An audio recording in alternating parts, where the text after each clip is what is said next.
السلام عليكم ورحمة الله وبركاته. أعوذ بالله من الشيطان الرجيم. بسم الله الرحمن الرحيم. الحمد لله رب العالمين، والصلاة والسلام على أشرف الأنبياء والمرسلين سيدنا محمد وعلى آله وصحبه أجمعين. سبحانك لا علم لنا إلا ما علمتنا إنك أنت العليم الحكيم. ولا حول ولا قوة إلا بالله العلي العظيم. رب اشرح لي صدري ويسر لي أمري واحلل عقدة من لساني يفقه قولي وسدد لساني واهد قلبي بحق نبيك محمد صلى الله عليه وسلم. اللهم أغننا بالعلم وزينا بالحلم وأكرمنا بالتقوى وجملنا بالعافية. نوينا التعلم والتعليم والتذكر والتذكير والنفع والانتفاع والإفادة والاستفادة والحث على التمسك بكتاب الله وسنة رسوله صلى الله عليه وسلم، ودعاء إلى الهدى والدلالة على الخير ابتغاء وجه الله مرضاته وقربه وثوابه سبحانه وتعالى. آمين يا رب العالمين. Kitab Ad-Durrus Tsamin, muka surat yang ke-43, baris yang ke-45 daripada bawah. Wa qala Syekhul Musannif rahimahullahu ta'ala wa nafa'ana Allah bi'ulumihi wa bi'ulumikum wa bi'ulumi masyayikhina fid darain. Amin ya rabbal alamin. Kata pengarang Asy-Syaikh Dawud bin Abdullah Al-Fatani rahimahullahu ta'ala, ke-15, kaunuhu karihan, bahawa keadaannya yang benci atau yang tiada berkehendak ini lawan keadaannya keadaan Allah muridan. Jadi sambung perbahasan sifat mustahil pada Allah Subhanahu wa taala yang terakhir sebelum masuk ke dalam dalil berkaitan dengan sifat 20. Jadi Imam Abdullah Asy-Syarqawi radhiyallahu taala anhu sebut dalam kitab Hasyiah Asy-Syarqawi 'alal Hidhili. Dia sebut kenapa kita perlu mempelajari sifat-sifat mustahil atas Allah Subhanahu wa taala, sedangkan kita sudah belajar sifat-sifat yang wajib atas Allah Subhanahu wa taala. Maka kata beliau, para ulama Ahlus Sunnah wal Jamaah dia menyusun sifat 20 yang wajib, kemudian diterusi dengan sifat 20 yang mustahil. Bukan saja-saja, ada benda lah, iaitu antara tujuan dia ialah untuk menguatkan benda yang diyakini.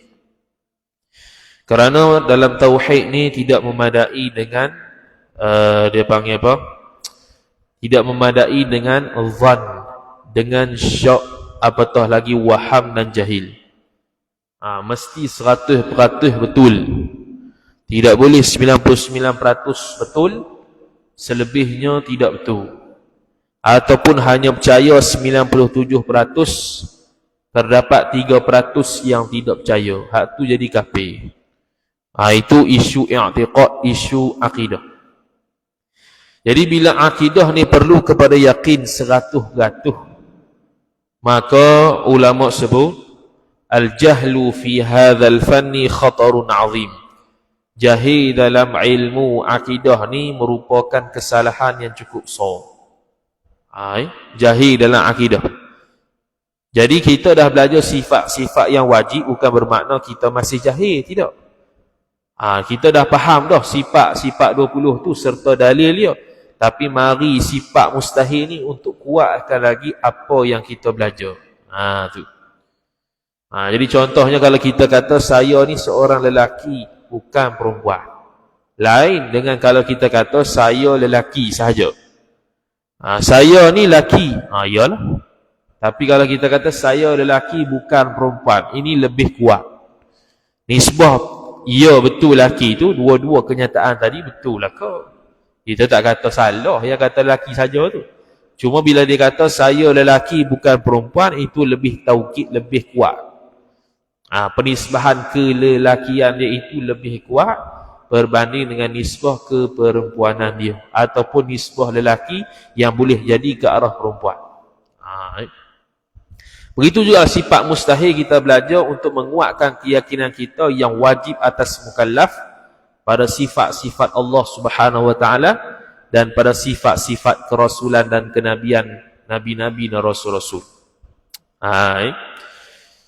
Kemudian dia sambung perbahasan lawan bagi sifat ma'nawiyah, iaitu sifat yang mustahil pada akal terima. Jadi kita ulang sekali lagi, sifat ma'nawiyah ini ialah sifat ma'ani yang ada di zat Tuhan. Itu maksud ma'nawiyah. Ma'nawiyah yang kita bincang di sininya ialah sifat-sifat ma'ani yang ada di zat Tuhan. Itu dipanggil sifat ma'nawiyah. Sebab itulah para ulama mutaakhirin, ulama-ulama akhir, ulama-ulama Jawi yang akhir ni dia terjemah dengan contohnya kaunuhu qadiran, dengan makna keadaan Allah yang bersifat berkuasa. Sebab apa? Sebab ma'nawiyah yang nak dibincangkan di sini ialah sifat ma'ani yang ada di zat Tuhan. Tu yang kita kata ma'nawiyah tu. Sifat ma'ani satu benda, sifat ma'nawiyah satu benda lain. Jadi penting tahu benda ni supaya kita tidak terjebak akidah-akidah yang sesat dari sudut ketuhanan. Akidah-akidah sesat ni tidak perlu tunggu dia tu betul-betul tahap teruk. Kerana sesat ni dia ada tahap dia. Ada tahap paling teruk, ada tahap teruk biasa, ada tahap sederhana dan ada tahap yang paling minimal. Jadi kita kalau bolehnya dari sudut i'tiqad ni tak mau terlibatlah dengan kesesatan-kesesatan tu, maka ulama pun bahas sifat 20. Antara kesesatan yang teruk apa dia, yang difatwakan negeri Terengganu, iaitu Muhib Khali. Tu teruk sangat. Tu sesat tahap teruk sehingga difatwakan sesat. Negeri Terengganu kita lah. Tu teruk sangatlah. Sampai tahap difatwakan sesat. Ada hujah-hujah yang kukuh menyatakan dia sesat. Dan ada sebahagian orang yang sesat tapi tidak diaktakan sesat. Kerana nak akta sesat, kerana benda yang sesat ni bukan semua diaktakan oleh mufti tu. Ada benda yang sesat tapi tidak diaktakan, tapi benda tu salah lah dan sesat. Jadi biasanya sesat ni dalam bab akidah. Jarang sangatlah fiqh ni kita jumpa sesat, jarang. Tapi ada. Contoh ajaran sesat dalam fiqhnya ialah contoh dalam bab haid, dalam bab darah je. Seorang perempuan yang mari darah lebih daripada 15 hari 15 malam, contohnya 20 hari datang darah direct, maka dia pun hukum 15 hari yang pertama haid, 5 hari yang terakhir istihadah. Itu sesat. Sebab apa sesat? Sebab tidak ada dalam mazhab Syafi'i, mazhab Hanbali, mazhab Maliki, mazhab Hanafi. Dia guna mazhab apa? Jadi kalau orang perempuan tersebut keluar darah lebih 15 hari, dia ada kaedah dia. Kaedah itulah kena kembali kepada mazhab. Jadi kita ni biasanya bermadhab Syafi'i dari sudut amal ibadah, maka haid dan nifah kita, istihadah kita juga guna kaedah yang difahami oleh ulama-ulama mazhab Syafi'i. Itu antara sesat dalam fiqh. Sesat dalam fiqh ni maksudnya dia punya pandangan tu tak ada dalam mana-mana mazhab. Sesat tu. Bukan takat mazhab 4, mazhab selain mazhab 4 pun tak ada juga. Tu sesat tu. Itu sesat dalam fiqh. Tapi kalau sesat dalam akidah, kau teruk lagi. Sesat dalam fiqh, dia antara fasik dengan soleh. Ya? Kalau buat, soleh. Kalau tak buat, fasik. Silap hukum, fasik. Dia tak ada kaitan dengan kufur. Tapi kalau akidah kaitan dengan kufur dan fasik. Kecuali dalam fiqh tu dia nafi benda ijma' ulama'. Tu lain ceritalah, itu kafir. Menafikan benda ijma' ulama' itu kafir kerana tidak ada khilaf. Tapi menafikan benda yang khilaf itu tidak kafir lah. Jadi antara sifat mustahil bagi Allah Subhanahu wa taala ialah kaunuhu karihan, bahawa keadaan Allah yang benci ataupun yang tiada berkehendak. Tiada berkehendak sini maksudnya keadaan Allah yang tidak ada sifat berkehendak ataupun iradat. Tidak ada sifat berkehendak, keadaan Allah tidak ada sifat iradat. Hak tu mustahil. Seperti mana mustahil Allah Ta'ala tak ada iradat, mustahil juga keadaan Allah yang tidak beriradat. Itu pun mustahil. Ini lawan keadaannya, keadaan Allah muridan. Keadaan Allah muridan maksudnya keadaan Allah yang bersifat iradat. Sebab tu ulama' Jawi yang mutaakhirin dia terjemah keadaan Allah yang bersifat berkehendak. Kalau ulama' sebelum daripada ni, Jawinya dia terjemah keadaan Allah yang berkehendak. Jadi ulama' mutaakhirin dia nak bagi beza antara sifat maknawiyah yang ijma' ulama' dan sifat maknawiyah yang khilaf ulama'. Dia beza dari sudut terjemahan supaya mudah faham je, bukan nak terbit isu. Kalau kata keadaan Allah yang berkuasa, maka itu ijma' ulama' tak ada khilaf. Jadi terjemah dengan dengan ni tidak ada khilaf. Ijma' ulama' sabit sifat maknawiyah. Keadaan Allah yang berkuasa, keadaan Allah yang berkehendak, keadaan Allah yang mengetahui, keadaan Allah yang hidup, keadaan Allah yang mendengar, keadaan Allah yang melihat, keadaan Allah yang berkata-kata. Hak tu ijma' ulama' sabit. Mu'tazilah pun mengaku, Ahlus Sunnah pun mengaku. Siapa ingkar, kafir. Hak tu tak ada masalah lah, tidak bahas. Yang bahas dalam sifat 20 yang khilaf ulama', iaitu keadaan Allah yang bersifat iradat, keadaan Allah yang bersifat kudrat. Jadi kita buat contoh dah minggu lepas, kita ni zat. Batang tubuh kita ni zat. Baju kita zat. Okey, kita katalah baju tu macam sifat. Contoh. Baju kita ni macam sifat. Kita andaikan dia tu sifat. Jadi kita pun pakai baju. Bila kita pakai baju, ada satu sifat namanya keadaan kita berbaju. Keadaan kita berbaju tu maksud apa? Baju ada di kita. Tu berbaju. Kulit kita warna hitam. Hitam tu sifat. Batang tubuh kita zat.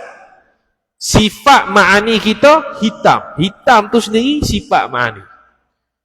Bila ma'ani, sifat ma'ani hitam tu ada di kita, tubik satu sifat namanya keadaan Allah.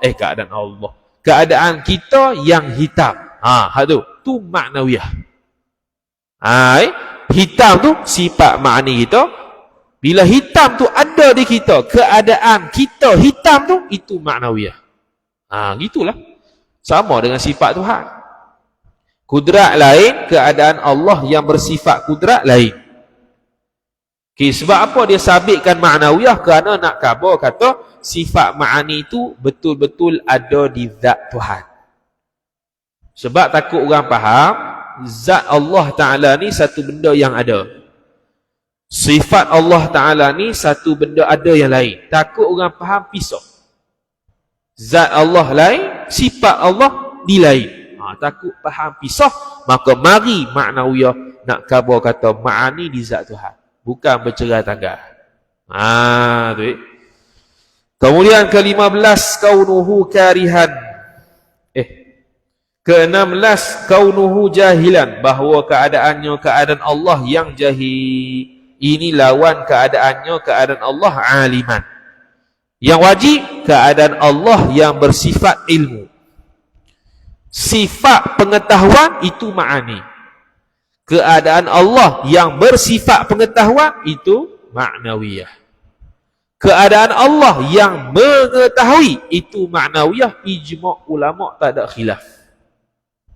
Oh, lupa nak bagi tahu Jadi keadaan Allah yang bersifat pengetahuan, keadaan Allah yang bersifat iradat, hak tu khilaf antara kita dan Mu'tazilah. Sebab apa? Sebab Mu'tazilah tidak mengakui sejak awal lagi ma'ani, maka tidak akannya ada keadaan Allah yang bersifat iradat. Tak ada. Sebab dia nafi dah awal-awal ma'ani. Dia kata Allah Ta'ala berkuasa tapi bukan sabit sifat kudrat. Allah Ta'ala berkehendak, kerana tu disebut dalam Quran, tapi tidak sabit sifat iradat. Allah Ta'ala mengetahui tapi tidak sabit sifat pengetahuan. Allah Ta'ala itu hidup tapi tidak sabit sifat hayat. Allah Ta'ala itu melihat tapi tidak sabit sifat pelihatan. Begitu. Itu Mu'tazilah. Kerana dia kata Allah Ta'ala berkuasa, berkehendak, berkata-kata, melihat, mendengar, mengetahui dengan zat Allah Subhanahu wa Ta'ala sahaja. Kenapa dia berkata begitu? Sebab dia kata kalau Allah Ta'ala bersifat dengan sifat-sifat ma'ani itu, maka akan terjadi berbilang-bilang benda qadim. Bila berbilang-bilang benda qadim, itu mustahil dia kata. Dia ikut kaedah falsafah. Ni baru betul ikut falsafah. Ni orang yang mengaji sifat 20, dia tuduh ngaji falsafah. Kok mana ngaji falsafah? Kita tak ada ikut falsafah. Kaedah falsafah pun kita tak ikut. Ilah tabiat, kita bukan tak ikut. Bahkan tu kufur. Jadi kita ahli sunnah kata betul dari sudut kaedah yang mengatakan benda qadim tak boleh berbilang. Betul, tapi hanya berlaku pada zat sahaja. Ataupun kita kata berlaku pada zat sahaja. Betul lah, pada zat sahaja. Sejak azali tidak boleh ada zat selain Allah, tapi sifat boleh banyak. Sejak azali sifat boleh banyak, zat je satu. Sebab tu zat Allah satu, sifat Tuhan tak terhingga. Bila tu? Sejak azali. Itu. Beza dengan Ahlus Sunnah wal Jamaah. Dia kata apa? Dia kata Allah Subhanahu wa Ta'ala bersifat. Siapa yang menolak sifat, dia Mu'attilah. Mu'tazilah tu Mu'attilah. Dia mengosongkan Allah daripada sifat. Mu'tazilah tu dalam masa yang sama dia Mu'attilah. Dia mengosongkan Allah daripada sifat. Dia kata Allah tidak ada sifat ma'ani. Maka dia telah mengosongkan Allah daripada sifat. Kita Ahlus Sunnah bukan Mu'attilah. Ahlus Sunnah wal Jamaah Asy'ariyah Maturidiyah bukannya mentaktilkan ataupun mengosongkan Allah daripada sifat. Tidak. Kita kata Allah Ta'ala ada sifat ma'ani, ada sifat ma'nawiyah. Allah Ta'ala berkuasa, ada sabit sifat kudrat. Allah Ta'ala berkehendak, sabit sifat iradat. Allah Ta'ala mengetahui, sabit sifat pengetahuan dan sebagainya. Ke-17, kaunuhu mayyitan, keadaan Allah yang mati, lawan keadaannya keadaan Allah hayyan, iaitu hidup.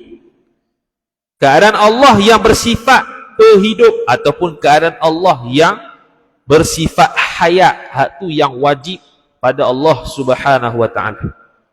Yang mustahil lawannya ialah keadaan Allah yang bersifat mati. Sifat hayat itu ma'ani. Keadaan Allah sabit sifat hayat di Tuhan itu maknawiyah. Dua benda yang berbeza. Sifat mati itu sifat ma'ani. Keadaan sifat mati ada di satu zat tu dia panggil maknawiyah.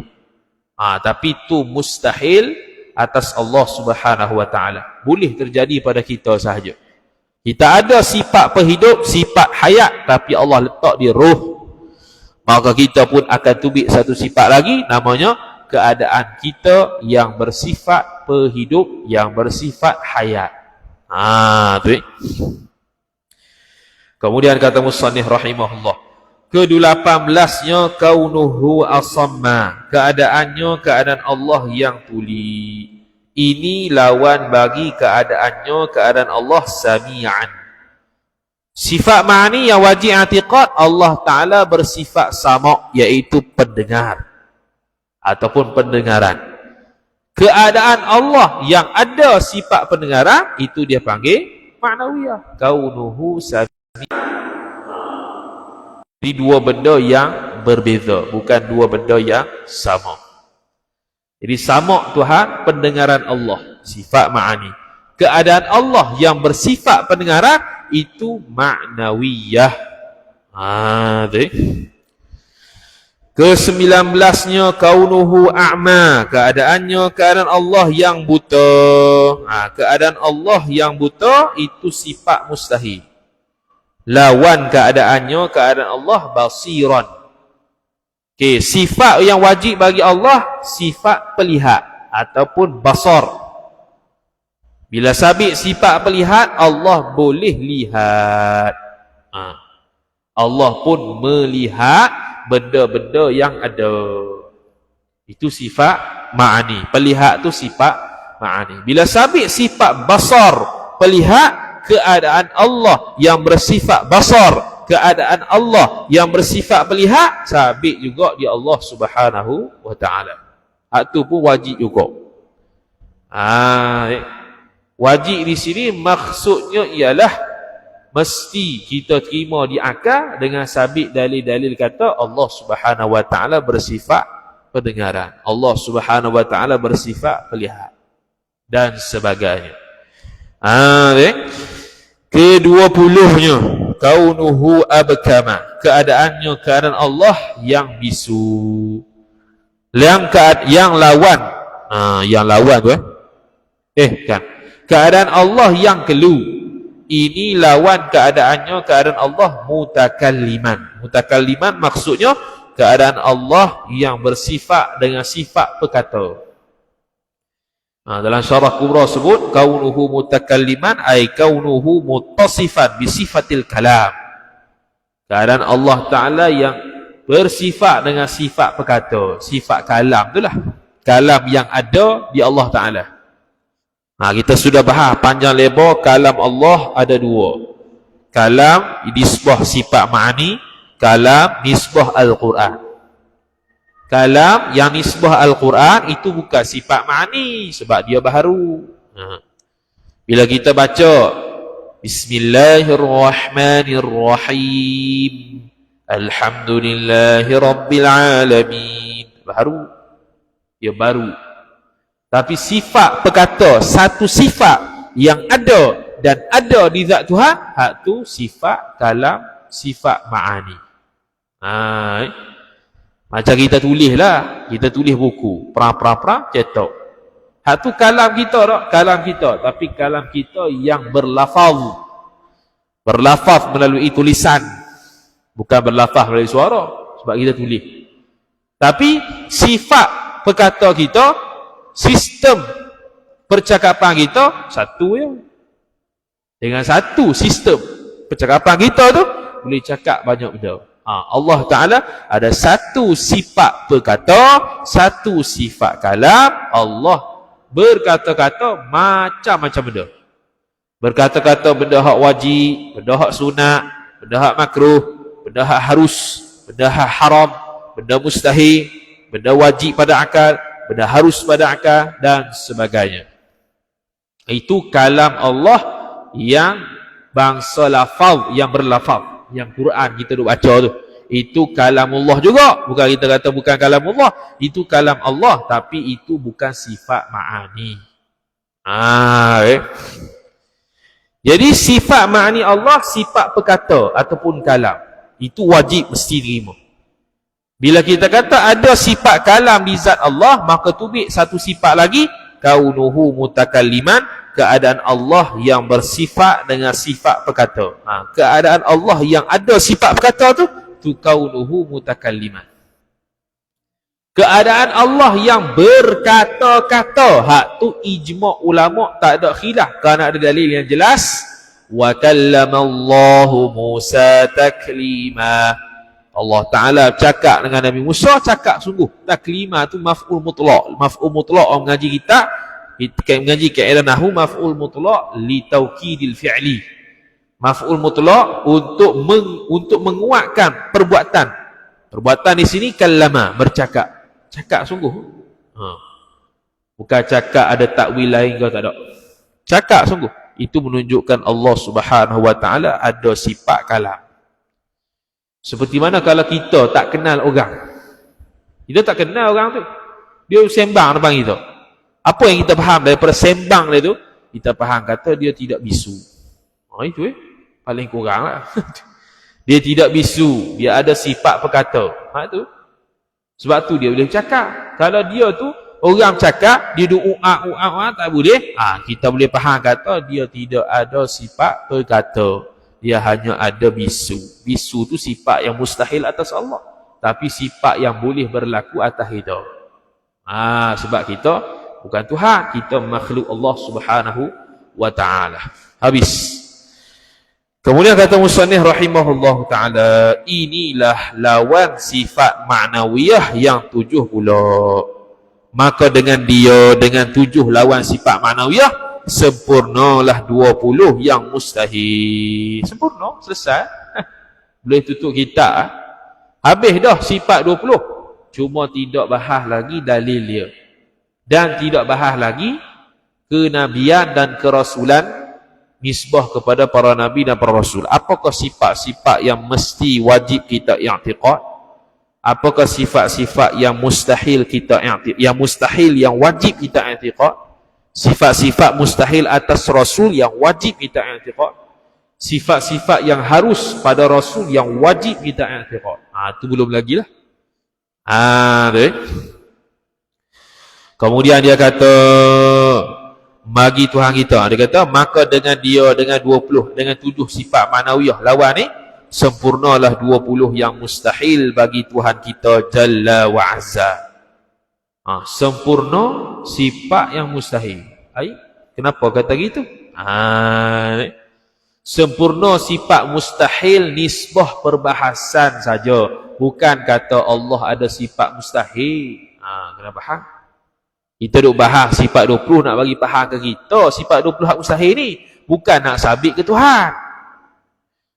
Kan dah habis-habis sifat mustahil, dia pun kata Allah Ta'ala ada 20 sifat yang wajib, 20 sifat yang mustahil. Sudah 20 sifat hak mustahil pula ada Tuhan. 20 sifat hak mustahil bukan ada di Tuhan, tapi dia tu dibahas untuk kita faham kata pengukuhan sifat wajib tu mesti berlaku sungguh. Mustahil itu tetap tak ada di Tuhan dan tidak sungguh di Tuhan. Cuma faham sebalik daripada mustahil, wajib mesti Allah itu tidak baharu. Dia panggil tidak. Mesti Allah itu tidak lemah. Dia panggil kudrat. Mesti Allah Ta'ala tidak bisu. Dia panggil ada sifat kalam. Begitu. Bisu tu sendiri mustahil. Tak ada bisu. Hak tu wajib. Baharu tu mustahil, tak baharu, hak tu wajib. Tak ada itu mustahil, tak ada itu wajib.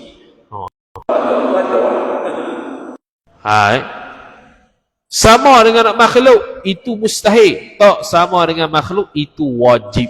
Itu nak faham mustahil sebab kita nak nafi. Yang nafi tu yang wajib bagi Allah Ta'ala, yang nafi tu yang sabit di Allah Ta'ala. Yang mustahil itu sendiri bukan ada dan sabit di Tuhan. Nafi hak mustahil itu yang sabit di Tuhan. Tak baharu, tak lemah, tak terpaksa, tak bisu, tak pekak. Itu sabit di Tuhan. Baik. Kemudian kata musannif rahimahullah ta'ala, inilah bahagian yang kedua yang wajib atas mukallaf mengetahui yang mustahil atas Tuhannya, Tuhan kita Jalla, atas Tuhan kita Jalla wa Azza. Baru 2. Ada satu lagi, iaitu sifat yang harus bagi Allah. Tu belum lagi. Tu belum lagi.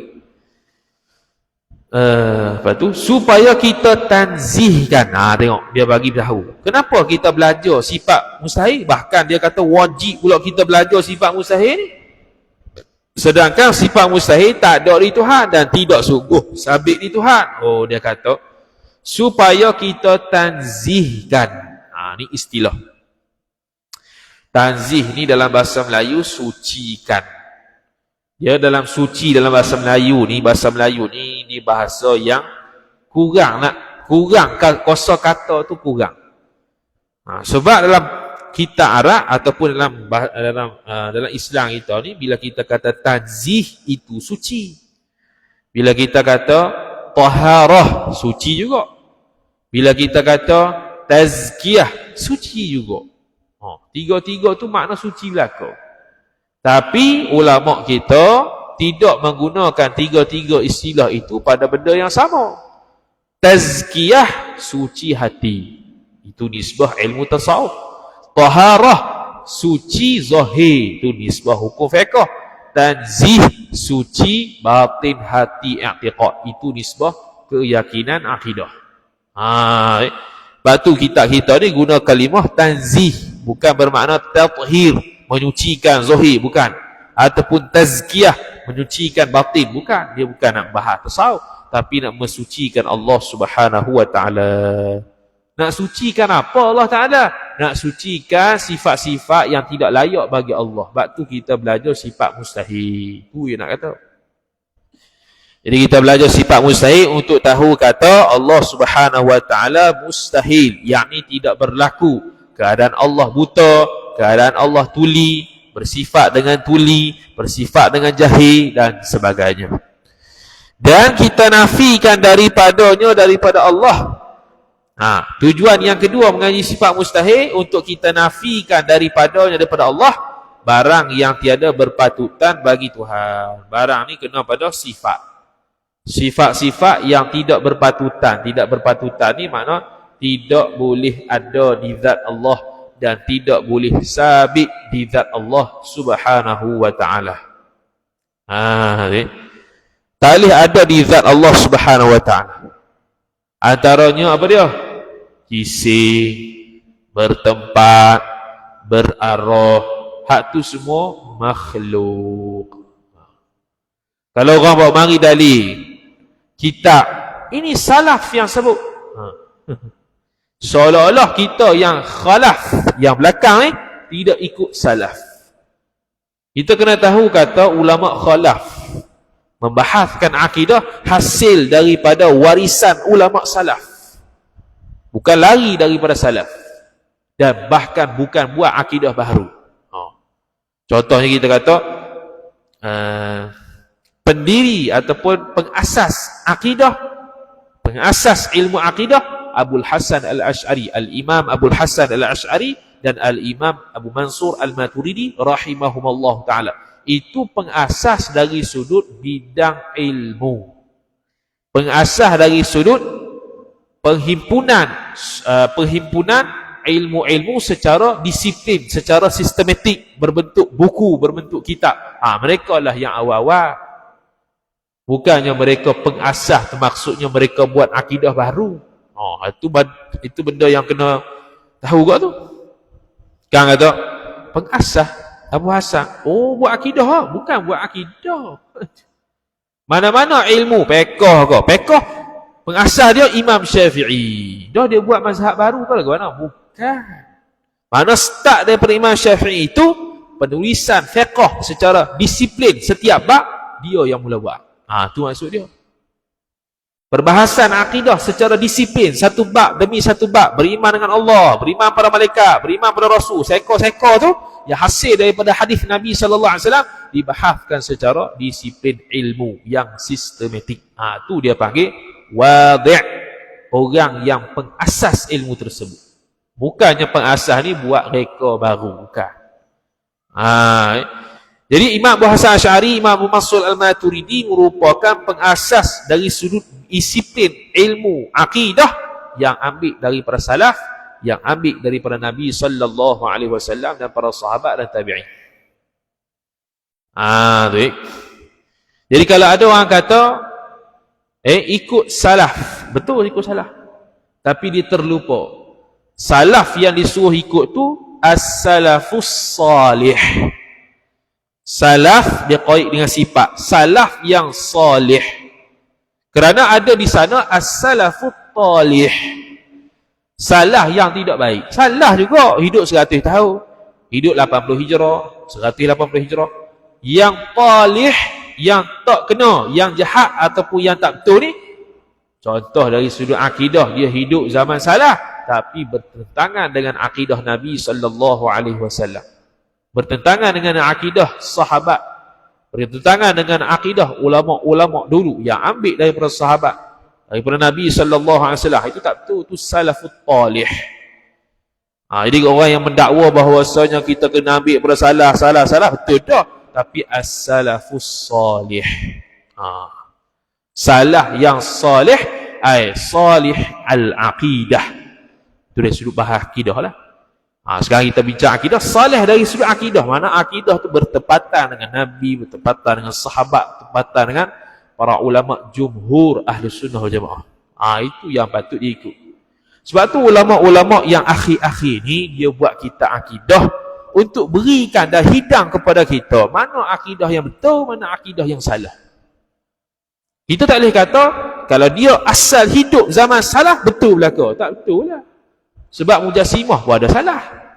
Zaman salah Mujassimah pun ada. Mu'tazilah pun ada. Adakah Mu'tazilah betul? Tak betul. Tu zaman salah dah. Sebab dia salaf at-talih. As-salafut talih. Yang disuruh ikut as-salafus salih. Sebab tu ulama akidah kita, hak akidah akhir-akhir ni, dia bukan buat benda baru. Dia ambil hak salah yang salih dari sudut akidah. Yang salih akidah tu ambil daripada tabi'in, ambil daripada sahabat, ambil daripada Nabi sallallahu alaihi wasallam. Sanad dia ada. Jadi kita jawi kita, ulama kita Melayu Ahlus Sunnah wal Jamaah, tak ada seorang pun yang lain daripada lain. Semua sama. Semua dibahaskan sifat 20. Kerana mereka melihat metodologi perbahasan sifat 20 ni antara metodologi perbahasan akidah yang cukup lengkap dengan perbahasan dari sudut akidah ketuhanan, kenabian dan sebagainya untuk lepas fardu ain. Jadi kalau asal sifat 20, tuduhannya pasapa, tak kena. Tanpa menafikan ada perbahasan sifat 20 yang mendalam. Yang mendalam tu tak wajib. Tu jawapannya. Dia setiap ilmu ni dia ada ilmu fardu ain, ada ilmu fardu kifayah.